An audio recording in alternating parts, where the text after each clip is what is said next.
Përshëndetje për gjithë, unë jam Omer Zulfia dhe për projektin në JavaScript kam vendosur të bëj një platformë apo një website për sporte. API të cilën e kam përdorur në këtë projekt është API The Sports DB, është një free API, por ka edhe mundësi për premium që kthen të dhëna më speciale. Në këtë API do më thonë kthehen sporte të ndryshme të kategorizuara për të mund të bërë search e shumë gjëra tjera që do të shohim në vazhdim.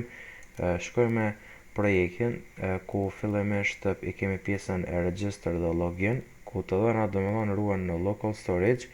Shkojmë me krijimin e një akaunti, emrin e plotëlojmë test sport për shembull, full name-in, emailin pelojmë sport@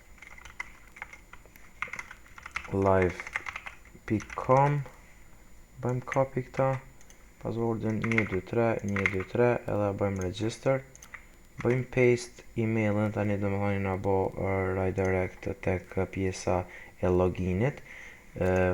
Pastaj shënojmë 123 passwordin, nëse në qoftë se shënojmë për shembull gabim, thot email ose passwordi është incorrect. Nëse shënojmë saktë, do më thonë bëjmë login dhe shfaqet pjesa e index HTML apo pjesa kryesore e faqes, ku kemi një nav menu të thjesht edhe një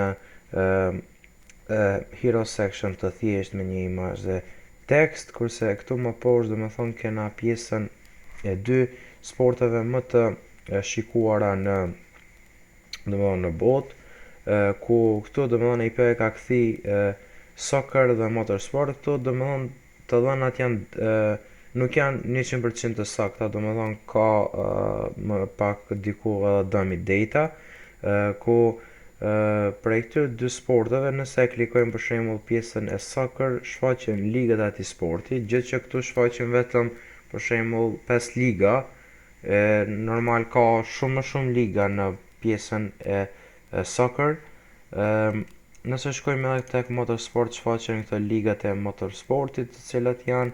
Pastaj shkojmë në soccer dhe këtu do të renderohen ligat, ku për çdo ligë është emri, është emri i ligës, do të imazhi, është pak description dhe do të thonë viti i krijimit, kjo numri këto. Nëse klikojmë ndonjërin prej tyre, do të thonë nëse klikojmë ndonjërin prej tyre, shfaqet pjesa e ekipeve për atë ligë. Në këtë rast janë shfaq këto diku 24 ekipe të asaj lige që e klikuam, ku edhe për secilën ekip apo secilën klub do të thonë shfaqet emri, shfaqet cilit shtet është ai klub, në kur është kriju, description pak dhe imazh. Pastaj nëse dëshirojmë mund të klikojmë mund ta klikojmë ndonjërin prej këtyre ekipave, që kur e klikojmë shfaqen të dhëna më të detajuara. Në këtë API do më thonë kishte pak një si mund ta them një gabim, që për shembull në çdo ekip apo ndoshta është për shkak të se është me free, në çdo ekip të cilën e klikojmë për me bë view të detajuar, do të thonë detailsat, shfaqet Arsenali, por këtu idea e klubit ndryshon, por kështu do të thonë API, kjo është problemi i API-t. Këtu do të thonë mundemi, nëse shkojmë poshtë, nëse shkojmë në check team, këtu shfaqen lojtarët e atij klubi të cilën e kemi bër check team. Nëse shkojmë poshtë mund ta bëjmë save në favorite. Pastaj tjetër do të thonë shkojmë tek pjesa e players këtu, ku këtu do të thonë mund të bëjmë search lojtar, për shembull lojtar të njohur sikur Messi për shembull, enter. Tjetër Xhaka, shqiptar nga këto tont, Ronaldo, e kështu me radhë. Nëse klikojmë ndonjërin prej këtyre, shfaqet të dhëna të detajuara, ku mund t'i bëjmë save në favorite, do të thonë këtu. Edhe nëse tentojmë ta bëjmë për çdo herë save thot this player is already this player already exists in favorites, domethënë në favorit këtu. Pastaj nëse kaq domethënë sa i përket kësaj pjese, shkojmë tek pjesa e favorites ku këtu domethënë renderohen ato lojtarë të cilat i kena bë save.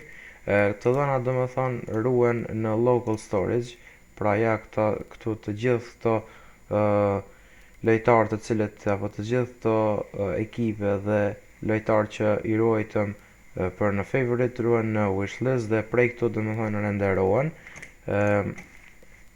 Ku prej këtu domethënë mundemi me fshin këto, ja pra, fshim.